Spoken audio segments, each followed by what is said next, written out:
Il va y avoir un cessez-le-feu à Gaza et la libération de 33 otages après les menaces de Donald Trump sur Benjamin Netanyahou et sur les dirigeants du Hamas. Un cessez-le-feu est en train de voir le jour dans la bande de Gaza, ce qui permettrait sûrement à certaines familles d'essayer de se reconstruire un minimum. Je vais vous lire un article rapidement pour vous expliquer la situation.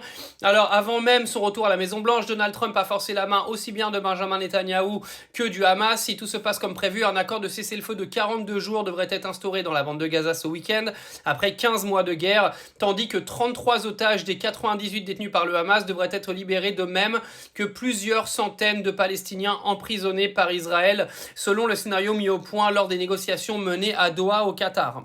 La seule certitude, ils annoncent, les négociateurs israéliens du Hamas, du Qatar et des États-Unis qui mettent la dernière main à un projet d'accord, affichent pour une fois leur optimisme. Donald Trump, qui a dépêché son envoyé spécial au Moyen-Orient Steve Witkoff, dont le franc-parler détonne par rapport au discours lissé des diplomates, s'est montré optimiste tout en agitant des menaces contre ceux qui auraient l'audace de faire échec aux discussions. Je tiens à rappeler pour ceux qui n'ont pas suivi que Donald Trump avait annoncé qu'au moment de son investiture, s'il n'y avait pas eu de libération d'otages, le Gaza allait vivre l'enfer total.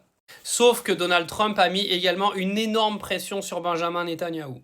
Alors, il faut savoir que ce projet de cessez-le-feu avait déjà été déposé par Joe Biden, sauf que Donald Trump a largement haussé le ton et a fait comprendre que si ce cessez-le-feu ne voyait pas le jour, ça allait très mal se passer, tant pour Israël que pour Gaza.